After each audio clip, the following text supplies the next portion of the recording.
third year in a row, teen birth rates in our state have declined. There's been a 26% drop in the last decade. But getting pregnant is still a reality for some teenage girls, and these girls need help and support from their families and from the community. Joining me in studio are Wille Jackson, founder of the Janie R. Jackson Women's Center, and she's also the First Lady of Bible Way Baptist Church. Also Valerie Denise Smith, interim director at the center, and finally, teen mom Elizabeth Wallace. I want to start off by talking about the S.H.A.R.E program at the center. Can you explain what S.H.A.R.E stands for and how exactly the program works? I know it benefits teen moms in a big way. S.H.A.R.E stands for Sisters,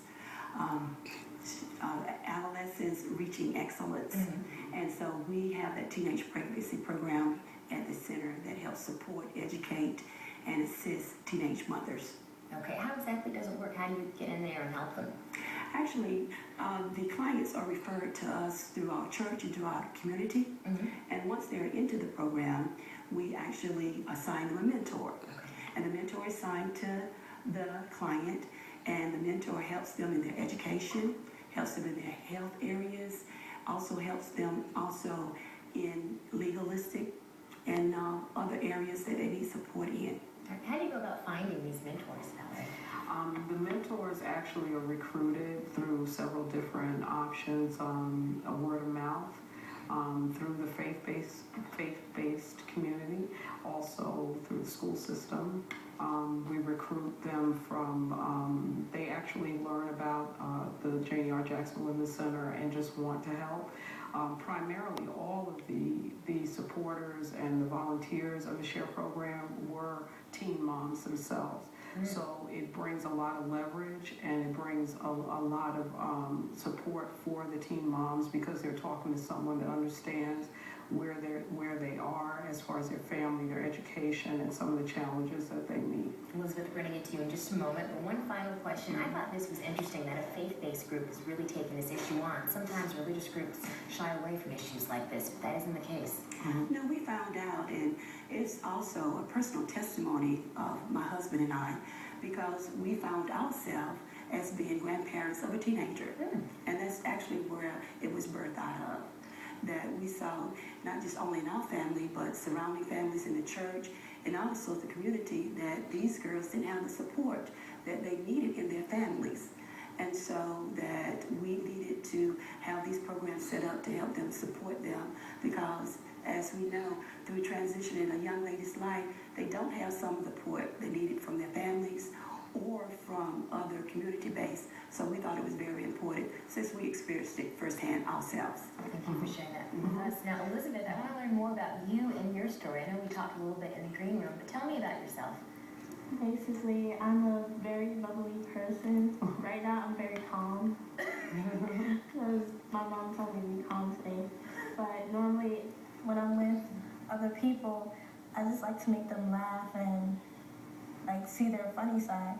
Because normally, not everybody wants to laugh or show that sensitive side of them, because I guess they've been put into themselves. They have to be serious like all the time, every day.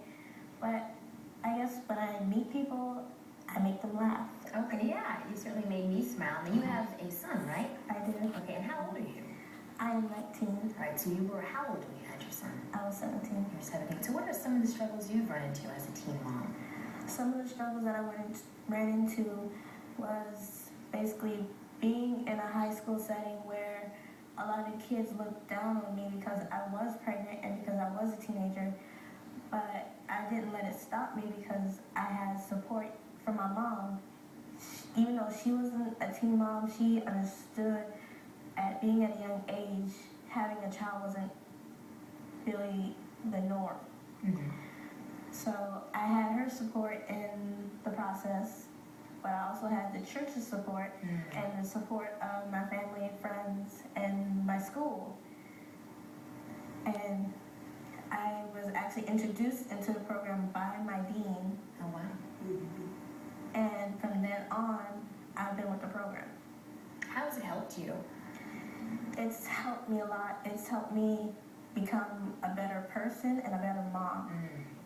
And with my son, and like a lot of teenage moms, they don't really care for their child like they should. They put the responsibility on their parents. They don't learn how to actually take care of a child. But with their help, I've learned how to actually go out with my son, take him to the zoo, take him to the park. I've learned to feed him. I've learned to actually be there for him when he needs me. And you're in college too, right? I am. Right. And why do you think you've been so successful? Because a lot of teen moms aren't. You're definitely beating the odds. I've had the support, I guess, from my mom, my family, my friends, from the church, from everywhere. Even though I was down all the time, probably crying most days, saying, I can't do this, I don't know if I can do this. But with them pushing me, saying, you can do this, you can do this, I've been able to keep going.